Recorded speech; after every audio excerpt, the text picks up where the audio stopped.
آئیے میرے ساتھ نکالیے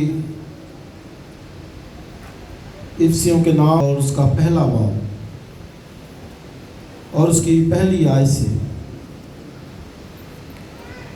پولس کی طرف سے جو خدا کی مرضی سے مسیح یسوع کا رسول ہے، ان مقدسوں کے نام جو افسس میں ہیں اور مسیح یسوع میں ایماندار ہیں، ہمارے باپ خدا اور خداوند یسوع مسیح کی طرف سے تمہیں فضل اور اطمینان حاصل ہوتا رہے۔ ہمارے خداوند یسوع مسیح کے خدا اور آپ کی حمد ہو، جس نے ہم کو مسیح میں آسمانی مقاموں پر ہر طرح کی روحانی برکت بخشی۔ چنانچہ اس نے ہم کو بنائے عالم سے پیشتر اس میں چن لیا، تاکہ ہم اس کے نزدیک محبت میں پاک اور بے عیب ہوں، اور اس نے اپنی مرضی کے نیک ارادے کے موافق ہمیں اپنے لیے بیشتر سے مقرر کیا کہ یسوع مسیح کے وسیلے سے اس کے لے پالک بیٹے ہوں، تاکہ اس کے اس فضل کے جلال کی ستائش ہو جو ہمیں اس عزیز میں مفت بخشا۔ ہم کو اس میں اس کے خون کے وسیلے سے مخلصی یعنی قصوروں کی معافی اس کے اس فضل کے دولت کے موافق حاصل ہے جو اس نے ہر طرح کی حکمت اور دانائی کے ساتھ کثرت سے ہم پر نازل کیا۔ چنانچہ اس نے اپنی مرضی کے بھید کو اپنے اس نیک ارادے کے موافق ہم پر ظاہر کیا، جسے اپنے آپ میں ٹھہرا لیا تھا کہ تاکہ زمانوں کے پورے ہونے کا ایسا انتظام ہو کہ مسیح میں سب چیزوں کا مجموعہ ہو جائے، خواہ وہ آسمان کی ہو خواہ زمین کی۔ اسی میں ہم بھی اس کے ارادے کے موافق جو اپنی مرضی کی مصلحت سے سب کچھ کرتا ہے، پیشتر سے مقرر ہو کر میراث بنے، تاکہ ہم جو پہلے سے مسیح کی امید میں تھے اس کے جلال کی ستائش کا باعث ہوں۔ اور اسی میں تم پر بھی جب تم نے کلام حق کو سنا جو تمہاری نجات کی خوشخبری ہے، اور اس پر ایمان لائے، پاک مودہ روح کی مہر لگی، وہی خدا کی ملکیت کی مخلصی کے لیے ہماری میراث کا بیانہ ہے، تاکہ اس کے جلال کی ستائش ہو۔ آمین۔ خدا کی برکت اس کے کلام کے بڑے اصول جانب ہو۔ افسیوں کے نام قدس پولس رسول کا خط بہت گہرا اور بہت سی تعلیمات اس خط کے اندر قدس پولس رسول نے دی، اور ایک ایک لفظ اس کا بہت قیمتی اور بہت سوچ و فکر کرنے والا۔ میں نے اس خط کو بہت دفعہ پڑھا ہے اور دل کرتا ہے ایک ایک لفظ پہ غور و خوض کرے، اور جو زبان قدس پولس رسول نے یہاں پر استعمال کی اور جو ورڈنگ الفاظ نہایت قیمتی اور زبردست۔ اور یہ افسس جو شہر تھا، یہ ترکی کا موجودہ ترکی کے اندر یہ شہر تھا، اور یہاں پر پولس رسول نے جب دوسرا مشنری سفر کیا تو وہ اس علاقے میں آیا۔ اس نے جو ہے وہ 3 سفر کہا جاتا ہے کہ کیے، لیکن ایک چوتھا سفر اس نے روم کی طرف بھی کیا، جس سے وہ کبھی دوبارہ واپس نہیں آیا۔ تو یہ اس نے دوسرے سفر میں افسس کے اندر آیا، اس کلیسیا کے اندر، اور اس نے یہاں پر اس کی بنیاد رکھی کلیسیا کی، اور پھر وہ بعد میں اس افسس کی کلیسیا کو لیٹر لکھتا ہے، اور 3 سال اس نے جو ہے وہ افسس کے اندر گزارے، تقریباً 3 سال، اور وہ ہر روز ان کو وہاں تعلیم دیتا، ہر روز۔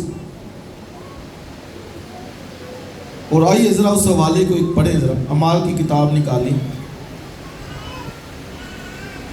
اور یہ آپ جب بھی کسی خط کو پڑھتے ہیں تو یہ طریقہ ہے اس کا پیچھے جائیں کہ جہاں پر اس نے اس علاقے میں ہے اس کو دیکھیے کہ وہاں پر حالات کیسے تھے، اور اس کا 19واں باب نکالیے۔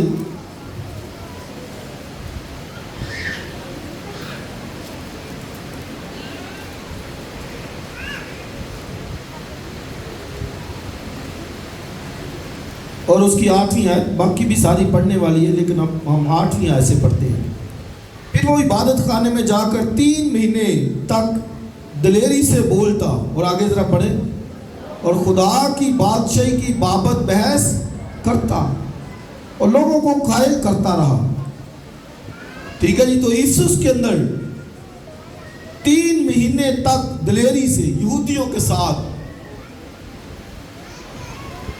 وہ لکھا کہ بحث کرتا رہا، کس کی بابت؟ خدا کی بادشاہی کی بابت۔ سب بولے کس کی بابت؟ خدا کی۔ تو آپ دیکھیں لاسٹ بھی میں کل بھی پچھلے سنڈے بھی یہی بتا رہا تھا کہ یسوع مسیح جب مردوں میں سے جی اٹھا تو 40 ڈیز تک 40 دن اس نے کس بات کی منادی کی تھی؟ خدا کی بادشاہی کی۔ پچھلے اتوار بھی ہم نے یہی سیکھا تھا۔ آپ دیکھیں کہ کتنا یہ ضروری ہے۔ مسیح خداوند مردوں میں سے جی اٹھا اور 40 دن تک اس نے مختلف طرح سے اپنے آپ کو شاگردوں پر، لوگوں پر ظاہر کیا اور ان کو نظر آتا رہا، اور ایک بات کی منادی جو کی اس نے، خدا کی بادشاہی کی۔ اور یہاں پر بھی پولس افسس کے اندر آیا تو لکھا 3 مہینے تک دلیری کے ساتھ یہودیوں کے ساتھ وہ خدا کی بادشاہی کی بابت بحث کرتا رہا۔ تو اس لیے ہماری شاید گفتگو کے اندر یہ باتیں شامل نہیں ہوتی،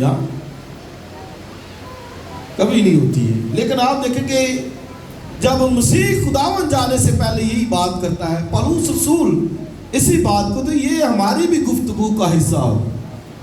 یعنی کبھی دکھ، مشکل، مصیبت آئے تو ہمیں دلیری ہو کہ کوئی بات نہیں، یہاں پر بے شک دکھ ہے، مصیبت ہے، لیکن خدا کی بادشاہی آنے والی ہے جہاں پر یہ کچھ سب نہیں ہوگا۔ دکھ، مشکل، مصیبت، تنگی، یہ سب کچھ نہیں ہوگا۔ آمین۔ تو وہ خدا کی بادشاہی کی بابت ان کے ساتھ بحث کرتا رہا۔ اور آگے ذرا دیکھیے،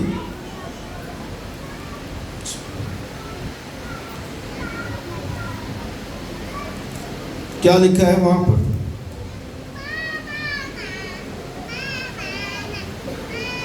اچھا جی، اس کی 19ویں آیت، 9ویں آیت، لیکن جب بعض سخت دل اور نافرمان ہو گئے بلکہ لوگوں کے سامنے اس طریق کو برا کہنے لگے تو اس نے ان سے کنارہ کر کے شاگردوں کو الگ کر لیا، اور ہر روز، ہاں جی کیا لکھا ہے جی، ہر روز ترنس کے مدرسے میں بحث کیا کرتا تھا۔ تو مدرسے سے مراد ہے وہ اسکول جو ہوتے تھے۔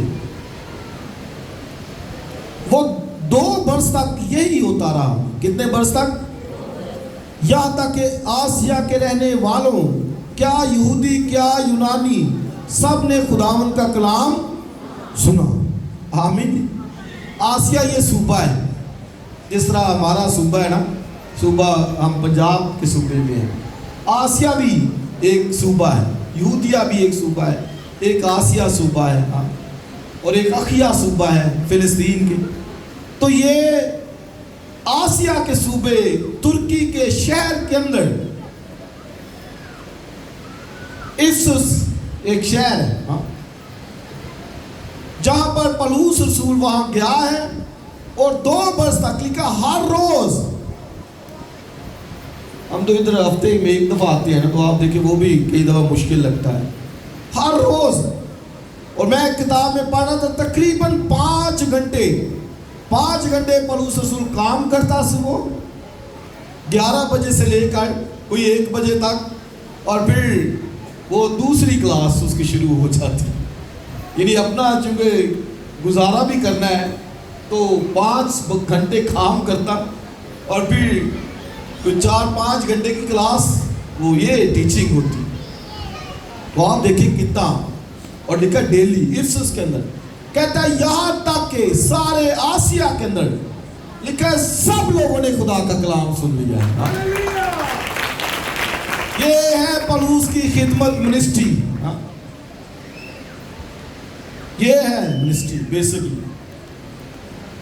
آپ دیکھیں ہر روز ڈیلی 2 گھنٹے 2 برس تک اور 3 ٹوٹل برس اس نے افسس کے اندر گزارے. پولس نے مشنری سفر پہ گیا ہے, گھر سے نکلا ہوا ہے, خدا کا کام کر رہا ہے. اسی کی بدولت آج دنیا بھر کے اندر کلیسیائیں قائم ہیں. اور اتنا اس نے ہزاروں کلومیٹر سفر کیا. تو آپ دیکھیں کہ خدمت کہاں ہے, منسٹری کیا ہے, پولس سے ہمیں سیکھنے کی ضرورت ہے. اور پھر یہاں تک کہتا ہے کہ سارے آسیا میں, اور یہ جو 7 کلیسیائیں مکاشفہ کی کہ یہ اسی وزٹ کے اندر قائم ہوئی. یہ آسیا میں 7 کلیسیائیں تھیں, تو یہ کلیسیائیں اس کے اسی مشنری ٹور کے اندر دوسرے میں یہ قائم ہوئی ہیں. اور جب وہ افسس میں تھا تو افسس کے اندر ایک بڑی دیوی ارتمس دیوی, اور جس کے بارے میں لکھا ساری دنیا سے لوگ آتے اس کو پوجنے کے لیے, ارتمس دیوی کو. اور آپ دیکھیں کہ وہاں ایک بڑا مندر ہے, ساری دنیا سے لوگ اس دیوی کو پوجنے آتے ہیں.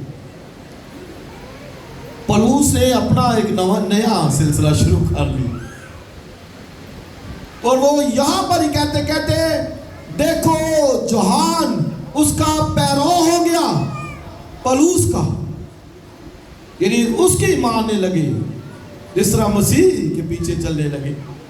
اور ایک بڑا گروپ مسیح پر ایمان ہے. آپ دیکھیں ایک طرف ارتمس دیوی کی پوجا ہو رہی ہے اور ایک طرف اس نے, اور جب سنار تو چونکہ وہ چھوٹے چھوٹے ارتمس دیوی کے پتے بنا کر وہ سیل کرتے تھے, اس نے دیکھا یہ تو کام بگڑتا جا رہا ہے بھائی. اس نے پھر لوگوں کو, بدماشوں کو ساتھ اکٹھا کیا اور پولس کے خلاف جو ہے وہ ہو گیا, اور مل کر اس کے خلاف سارا شہر نکل آیا اور نعرے لگاتے تھے کہ ارتمس کی دیوی بڑی ہے, بڑی ہے. اب پولس رسول جو ٹرم استعمال کرتا ہے وہ اسی تناظر میں, اس لیے میں نے آپ کو تھوڑا سا بیک گراؤنڈ بتایا تھا کہ اگلے دنوں میں جب ہم اور ڈیپ اس کو اسٹڈی کریں گے تو ہمیں یاد ہو. اور وہ سمجھتے تھے کہ ہماری افسس جو شہر کی پروسپیرٹی ہے, برکت ہے, وہ ارتمس دیوی کی وجہ سے ہے.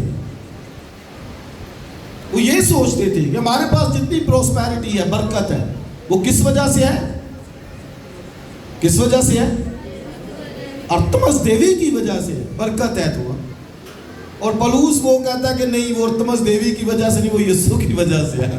آپ دیکھیں دو کنٹراسٹ ہو گئے. وہ کہتا ہے بھائی صحیح برکت مسیح کی بدولت ہے, ارتمس دیوی کی وجہ سے نہیں ہے. اب وہ جھگڑا تو ہونا ہی ہے پھر. تو یہاں پر جب آپ دیکھیں گے تو وہ ذکر کرتا ہے دولت کا, فضل کی دولت کا, رحم کی دولت کا. اس خط میں وہ ذکر کرے گا. وہ کہتا ہے حقیقی دولت ارتمس کی وجہ سے نہیں ہے, بلکہ حقیقی دولت خدا کے بیٹے یسوع مسیح کی بدولت ہے. تو یہ میں نے تھوڑا سا آپ کو بتایا تھا کہ آپ کو پھر بھی آپ اعمال 17واں 18واں 19واں باب پڑھ لیجیے, اس میں آپ کو ساری وہ جو افسس کے اندر اس نے وقت گزارا ہے آپ کو ملے گا.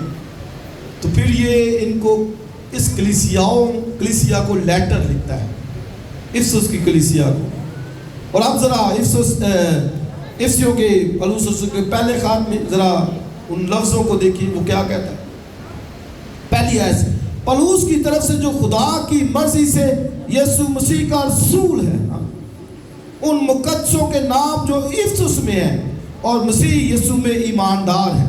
تو آپ دیکھیں سینٹ کا لفظ, مقدسوں کا, جو افسس کی کلیسیا ہے. آج بھی یاد رکھیں جو مسیح پر ایمان رکھتے ہیں وہ مقدسوں کا درجہ رکھتے ہیں, وہ مقدسین ہیں, مقدس ہے. مقدس کا مطلب ہے چنا ہوا, جسے سلیکٹ کیا گیا, چنا ہو, بلایا گیا. وہ افسس کے نام جو کلیسیا ہے اس کو مقدسوں کا درجہ, یعنی وہ مقدس ہیں, چنے ہوئے ہیں, بلائے ہوئے ہیں, برگزیدہ ہیں, الیکٹ کیے گئے ہیں. اور پھر دوسری آیت میں ہمارے باپ خدا اور خداوند یسوع مسیح کی طرف سے تمہیں فضل اور اطمینان حاصل ہوتا رہے. اور یہ لفظ میں کہتا ہوں ان پہ غور، فضل کی بات وہ کرتا ہے، اطمینان کی بات کرتا ہے. اور پھر ذرا تیسری آیت آئیے. ہمارے خداوند یسوع مسیح کے خدا اور باپ کی حمد ہو جس نے ہم کو مسیح میں آسمانی مقاموں پر ہر طرح کی روحانی برکت بخشی. تو آپ دیکھیں وہ کہتا ہے ہر طرح کی روحانی برکت بخشی. اب یہ میں نے بتایا کہ وہ افسس کے کلیسیا لوگ سوچتے تھے کہ یہ برکت تو ہے ارتمس دیوی کی وجہ سے، تو وہ ان کو یہ لیٹر لکھتا ہے، خط لکھتا ہے. جیسے آج بھی بعض لوگ سمجھتے ہیں کہ یہ بڑی برکت ہے جی ساڑھے غلام، یہ ساڑھے باپ دادا نے بڑی محنت کی تھی، بڑی برکت، یا ہم نے بڑا کام کیا، ہم نے یہ کیا وہ کیا. کوئی نہیں، برکت خدا کی طرف سے ہی ہے.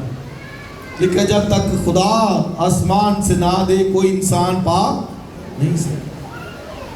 تو وہ کہتا ہے کہ ہمارے خداوند یسوع مسیح کے خدا اور باپ کی حمد ہو جس نے ہم کو مسیح میں آسمانی مقاموں پر ہر طرح کی روحانی برکت بخشی. اور یہ لفظ اگر آپ غور کریں ذرا اس کو، جن کے پاس بائبل ہے، 5ویں آیت میں دیکھیں لکھا ہے اس نے اپنی مرضی، اس نے یعنی خدا نے. اور پھر اس کی 9ویں آیت ذرا دیکھیں کیا لکھا ہے، چنانچہ اس نے. اور پھر 11ویں آیت اسی میں، 13ویں آیت اسی میں تم پر بھی. وہ یہ بڑا وہ ضروری بار بار وہ ذکر کرے گا، اسی میں، اسی کے وسیلے سے، اسی کی بدولت. یہ الفاظ بار بار وہ استعمال کرتا ہے.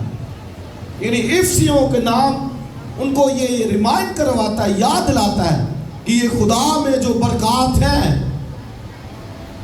وہ کتنی ضروری ہے، جس کے لیے وہ کہتا ہے ہمارے خدا باپ اور یسوع مسیح کی حمد ہو جس نے مسیح یسوع میں، آپ دیکھیں بار بار مسیح یسوع کا وہ ذکر کرتا ہے، آسمانی مقاموں پر ہر طرح کی روحانی برکت بخشی. اس کا مطلب ہے کہ وہ افسیوں کی کلیسیا کو یہ ریمائنڈ کرواتا ہے کہ تم یہ نہ سمجھو کہ تمہارے پاس کچھ نہیں ہے، تم غریب ہو، شاید تمہارے پاس جاب نہیں، روزگار نہیں ہے.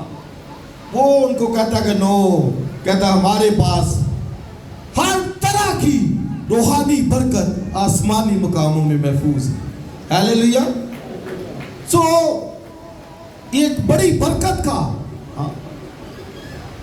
وہ یاد ان کو کرواتا ہے. اس سے عزیز بھائی اور بہنوں یہ یاد رکھیں کہ یہ برکات وہ رکھی ہیں، پہلے ہمیں ان کو حاصل کرنا ہے. اس لیے کہ پہلے تم اس کی بادشاہی کو ڈھونڈو، باقی چیزیں تم کو کیا ملیں گی؟ انعام میں مل جائیں گی. چنانچہ اس نے ہم کو بنائے عالم سے پیشتر اس میں چن لیا تاکہ ہم اس کے نزدیک محبت میں پاک اور بے عیب ہوں. آپ دیکھیں وہ کہتا ہے کہ بھائی یہ آج سے نہیں بلکہ بنائے عالم سے پیشتر، اصل سے خدا کے پلان میں تھا کہ افسیوں جو افسس کے اندر کلیسیا ہے خدا اس کو چن لے، اور اس نے ان کو چنا اور پھر چننے کے بعد پاک کیا اور بے عیب کیا ہے. یہ اپنے خون سے دھویا، اور آگے وہ خون کی بات بھی کرے گا. ذرا پڑھیے اس کی 5ویں آیت. اس نے اپنی مرضی کے نیک ارادے کی آپ دیکھیں، اس لیے میں کہہ رہا تھا یہ ورڈنگ پہ غور کریں. نیک ارادہ خدا کا اپنی مرضی کے نیک ارادے کے موافق ہمیں اپنے لیے بیشتر سے مقرر کیا کہ یسوع مسیح کے وسیلے سے اس کے لے پالک بیٹے ہوں. یعنی بیٹے تو پلوٹا تو اسرائیل تھا، تو وہ کہتا ہے کہ نہیں، کلیسیا جو جنٹائل میں سے ہے، غیر قوموں میں سے ہے، وہ کہتا ہے خداوند نے ہمیں چن لیا بیشتر سے، اصل سے. اس سے آپ جتنے یہاں پر بیٹھے یاد رکھیں، جو مسیح پر ایمان رکھتے ہیں اس کے ساتھ چلیں، ان کا چناؤ اصل سے ہے، آج سے نہیں ہے.